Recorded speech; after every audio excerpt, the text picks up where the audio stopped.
पंजाब के लोगों को मेरा सत श्री अकाल, सबको मेरा नमस्कार। आज चुनाव का आखिरी दिन है और ये चुनाव बेहद महत्वपूर्ण है। 70 साल से इन सारी पार्टियों ने, इन सारे नेताओं ने मिलके पंजाब को लूटा है, पंजाब के पे कर्जा चढ़ा दिया, पंजाब को घाटे में डाल दिया, पंजाब की रेता चोरी कर ली, पंजाब में नशा कर दिया, पंजाब के बच्चों को बेरोज़गार कर दिया। कहते हैं 3 लाख करोड़ का कर्जा है पंजाब पे। सवाल उठता है ये 3 लाख करोड़ गया कहाँ?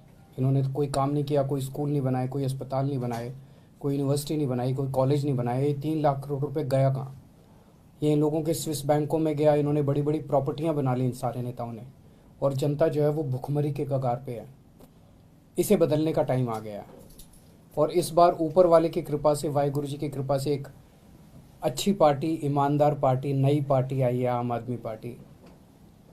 इससे डर के ये सारे भ्रष्टाचारी इकट्ठे हो गए हैं, ये सारे नेता इकट्ठे हो गए हैं, सारी पार्टियां इकट्ठी हो गई हैं, अकाली दल, बीजेपी, कांग्रेस। और ये सारे आप देख रहे हो पिछले कुछ दिनों से मोदी जी, राहुल गांधी, प्रियंका गांधी, कैप्टन अमरिंदर, चन्नी साहब, ये जितने नेता हैं, सुखबीर बादल, ये सारे इकट्ठे होके आम आदमी पार्टी को हराने में लग गए हैं। बिकॉज ये नहीं चाहते कि आम आदमी पार्टी किसी भी तरह से जीते, ये नहीं चाहते कि भगवंत मान किसी भी तरह से सीएम बने। ये भगवंत मान ईमानदार आदमी है, कट्टर ईमानदार आदमी है। ये भगवंत मान को सीएम बनने से रोकना चाहते हैं। ये सारे मिलके पिछले कुछ दिनों से आप देख रहे होगे एक ही किस्म की भाषा बोलते हैं, केवल हमें गालियां दे रहे हैं। ये सारे मिलके केवल मेरे को, भगवंत मान को और आम आदमी पार्टी को गालियां दे रहे हैं हमें। और ऐसे लगता है जैसे सारे रात को बैठ के बातचीत करते हैं आपस में, वीडियो कॉन्फ्रेंस से या कॉन कॉल से, और अगले दिन सारी पार्टियां, सारे नेता एक ही भाषा में हमको गालियां देते हैं, एक ही जैसी भाषा बोलते हैं। तो हमारा कसूर क्या है? ये सारे के ऐसा आप देखेंगे, सुखबीर बादल चन्नी जी के खिलाफ नहीं बोलता, चन्नी जी सुखबीर बादल के खिलाफ नहीं बोलते, बीजेपी वाले बाकियों के खिलाफ नहीं। ये सारे केवल और केवल हमें गालियां दे रहे हैं, सारे मिलके एक ही भाषा में। हमारा क्या कसूर है? हमने क्या कर दिया? हम यही तो कह रहे हैं ना कि हमने दिल्ली में स्कूल अच्छे किए, यहाँ पे एक मौका दो, हम पंजाब के भी स्कूल अच्छे करेंगे। हम यही तो कह रहे हैं कि हमने दिल्ली में अस्पताल अच्छे कर दिए, मोहल्ला क्लिनिक बनाए, पंजाब में मौका दो, हम यहाँ भी अस्पताल अच्छे बनाएंगे, सबको फ्री इलाज देंगे, फ्री दवाई देंगे, फ्री टेस्ट करेंगे, फ्री ऑपरेशन करेंगे, सबका मोहल्ला क्लिनिक, पिंड क्लिनिक बनाएंगे। हम यही तो कह रहे हैं कि हमने दिल्ली में 24 घंटे बिजली कर दी, यहाँ एक मौका दो, यहाँ भी पावर कट बंद कर देंगे, बिजली 24 घंटे देंगे। जैसे दिल्ली में बिजली फ्री कर दी, यहाँ भी लोगों की बिजली फ्री करेंगे। जैसे दिल्ली हम यहाँ पे बच्चों को रोज़गार देंगे, दिल्ली में 10 लाख बच्चों को हमने रोज़गार दिया। यहाँ पे नशा खत्म करेंगे, नशा बंद करेंगे, ईमानदार सरकार लेके आएंगे, भ्रष्टाचार खत्म करेंगे जैसे दिल्ली में किया। यही तो कह रहे हैं हम लोग। ये लोग नहीं चाहते कि पंजाब में ये सब हो। पूरा का पूरा सिस्टम हमारे खिलाफ खड़ा हो गया है, मेरे, भगवंत मान के और आम आदमी पार्टी के। तो मैं पंजाब के लोगों से अपील करना चाहता हूं कि अगर ये सारे भ्रष्टाचारी इकट्ठे हो सकते हैं तो क्या पंजाब के 3 करोड़ पंजाबी इकट्ठे नहीं हो सकते?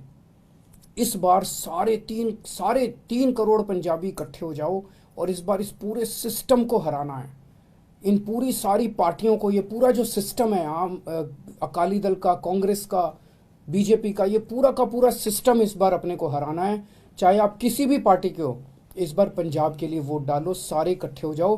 3 करोड़ पंजाबी मिलके इस बार ईमानदार सिस्टम लेके आएंगे, आम आदमी पार्टी लेके आएंगे और भगवंत मान को सीएम बनाना है। मैं मीडिया के साथियों को खास तौर से बधाई देना चाहता हूँ, शुक्रिया अदा करना चाहता हूँ कि उन्होंने बड़ी मशक्क़त करके और बड़ी मेहनत से इस पूरे चुनाव के दौरान, मैं देखता था जब हम रोड शो में जाते थे कैसे जीपों पे लटके रहते थे सारे पत्रकार, और कैसे बड़ी कठिन परिस्थितियों में आप सब लोगों ने बहुत अच्छा निष्पक्ष तौर पे आपने पूरा चुनाव प्रचार को कवर किया है सभी पार्टियों का। आप सब लोगों का भी बहुत बहुत धन्यवाद। अगर कोई प्रश्न है तो। सर, प्रधानमंत्री और उसके अलावा राहुल गांधी जो हैं, उनके बयान सामने आए, यहाँ पर हमला बोल रहे हैं एक खास बयान को लेकर, उस पर आपका क्या कहना है? ये जैसा मैंने कहा कि ये सारे इकट्ठे हो गए हैं, ये मोदी जी, प्रियंका गांधी, राहुल गांधी, चन्नी साहब, सुखबीर बादल, कैप्टन अमरिंदर, सिद्धू, ये सारे इकट्ठे हो गए हैं और सारे ये क्या कह रहे हैं, पिछले कुछ दिनों से मैं देख रहा हूँ ये क्या आरोप लगा रहे हैं।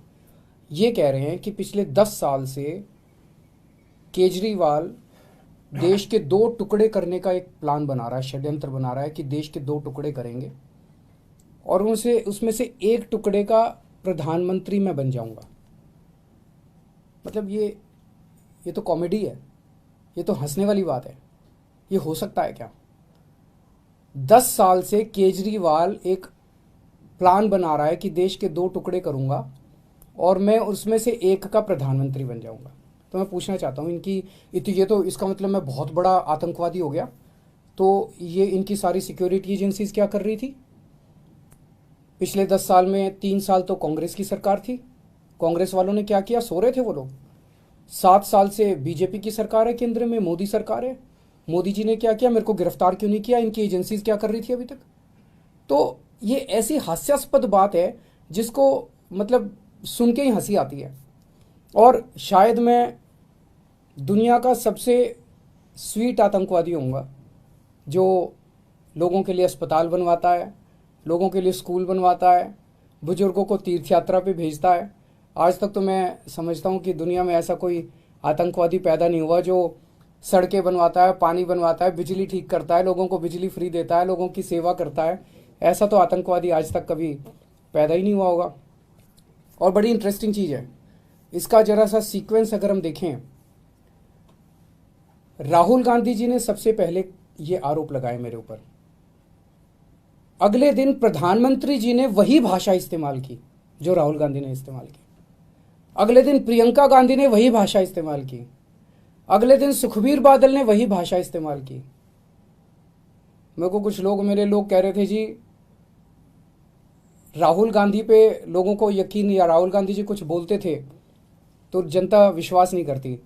लेकिन ये नहीं सोचा था कि प्रधानमंत्री नरेंद्र मोदी जी राहुल गांधी की नकल करेंगे, एक दिन ऐसा भी आएगा। प्रधानमंत्री जी भी राहुल गांधी बन जाएंगे, एक दिन ऐसा भी आएगा। और ये इतना बड़ा आतंकवादी ये पकड़ा कैसे गया? पिछले 10 साल में, 7 साल में, जब से मोदी सरकार आई है, इन्होंने मेरे घर पे, मेरे दफ्तर पे दिल्ली पुलिस की रेड कराई, उसमें कुछ नहीं मिला।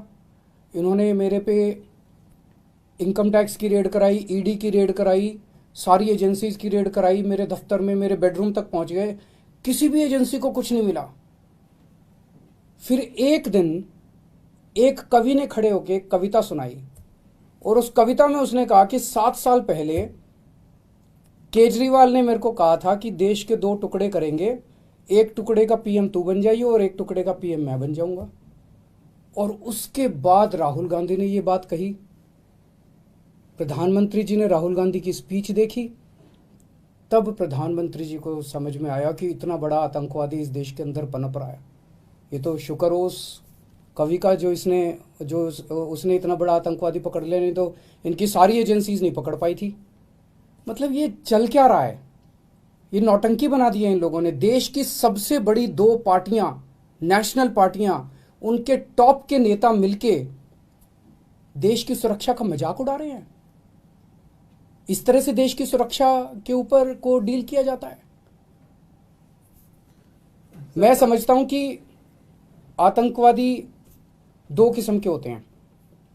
एक वो आतंकवादी होते हैं जो जनता में खौफ फैलाते हैं, और एक वो आतंकवादी होते हैं जो भ्रष्टाचारियों में खौफ फैलाते हैं। आज ये सारे भ्रष्टाचारी इकट्ठे हो गए हैं, सारे चोर लुटेरे ये सारे इकट्ठे हो गए हैं, और ये मिलके इनको मेरे से डर लग रहा है। एक तरह से इन लोगों के लिए मैं आतंकवादी हूँ। जनता के लिए तो मैं स्कूल बनवाता हूँ, जनता के लिए अस्पताल बनवाता हूँ, लेकिन इन लोगों के लिए मैं आतंकवादी हूँ। इन लोगों को रात को नींद नहीं आती, सोते हैं तो इनके सपने में आता हूं मैं। 100 साल पहले भगत सिंह पैदा हुए थे। भगत सिंह को अंग्रेजों ने आतंकवादी बोला था। मैं भगत सिंह को बहुत मानता हूं, मैं अपने आप को भगत सिंह का चेला मानता हूं। देश जानता है कि भगत सिंह जैसा कट्टर देशभक्त कोई नहीं था। 100 साल पहले भगत सिंह को अंग्रेजों ने आतंकवादी बोला था और 100 साल के बाद अब इतिहास अपने आप को दोहरा रहा है कि भगत सिंह के चेले को आज ये सारे भ्रष्टाचारी मिलके आतंकवादी साबित करना चाह रहे हैं। लेकिन देश की जनता देख रही है कि असलियत क्या है। मुझे पता चला है कि कल शाम को केंद्र सरकार ने चन्नी साहब को फ़ोन करके एक चिट्ठी लिखवाई है कि इसकी तहकीकात की जाए। तो अगले 1-2 दिन में मुझे खबर मिली है, एक ऑफिसर का फ़ोन आया था कि अगले 1-2 दिन में एक NIA में एक FIR दर्ज की जाएगी मेरे खिलाफ। सबका उन सारी FIR का स्वागत है, लेकिन ऐसे इस तरह से अगर देश की सुरक्षा को केंद्र सरकार डील करेगी तो देश की सुरक्षा को लेके काफ़ी चिंता होती है। सर, जिस तरह के आरोप इस बार लग रहे हैं वैसे ही पिछली बार भी लगे थे और एंटी पंजाबी तक आपको बोल देते हैं। चन्नी साहब बार बार कह रहे हैं कि भैया क्या कर लेंगे, यहाँ कैसे चला लेंगे सरकार, इस तरह के बयान आते हैं। इन्होंने कोई काम नहीं किया पिछले 5 साल में, तो अब केवल और केवल गाली गलौज की राजनीति, केवल और केवल आरोप प्रत्यारोप की राजनीति कर रहे हैं ये लोग। हम अपने काम गिना रहे हैं, हम पंजाब का विजन बता रहे हैं और ये लोग केवल आरोप प्रत्यारोप करते जा रहे हैं। सर, जैसे आतंकवादी बताया जा रहा है आपको, ठीक इस तरह से ये बताया था कि आप RSS के एजेंट भी हैं, तो इसे किस तरह से देखते हैं कि एक तरफ अगर ये हो सकते हैं आप, तो फिर वो कैसे हो सकते हैं, इसे कैसे देखते हैं? ये भी कांग्रेस का एजेंट भी आपको कहा जा रहा है, दोनों तरफ से कहा जा रहा है। हाँ, तो एक तरफ कह रहे हैं कि मैं आतंकवादी हूँ और दूसरी तरफ कह रहा है कि RSS का एजेंट हूँ, तो फिर तो सारी RSS भी आतंकवादी है। एक तरफ कह रहे हैं मैं कांग्रेस का एजेंट हूँ, तो फिर तो सारी कांग्रेस भी आतंकवादी है। एक तरफ कह रहे हैं मैं BJP का एजेंट हूँ, तो कह रहे फिर तो सारी BJP भी आतंकवादी है। मतलब मेरे को, लेकिन इस बात की, ये आरोप प्रत्यारोप तो चलते रहेंगे। मेरे को चिंता इस बात की है कि इन्होंने देश की सुरक्षा को कॉमेडी बना के रख दिया है। 7 साल से 10 साल से कह रहे हैं कि दिल्ली का मुख्यमंत्री आतंकवादी है, दिल्ली का मुख्यमंत्री देश के टुकड़े करने की प्लानिंग कर रहा था और किसी एजेंसी को पता नहीं चला। उन्होंने, सारी एजेंसीज ने मेरे घर पे रेड मार ली, मेरे दफ्तर पे रेड मार ली, उनको कुछ नहीं पता चला। एक दिन एक कवि ने उठ के एक कविता सुनाई और तब देश के प्रधानमंत्री को अचानक समझ में आया, अरे बाप रे, इतना बड़ा आतंकवादी देश के मेरे शहर में रह रहा था, मेरे को पता ही नहीं चला। जो भला उस कवि का, जो उसने कविता लिख दी, वो कविता नहीं लिखता तो फिर तो किसी को पता ही नहीं चलता इस देश में। Thank you. ठीक है, थैंक यू।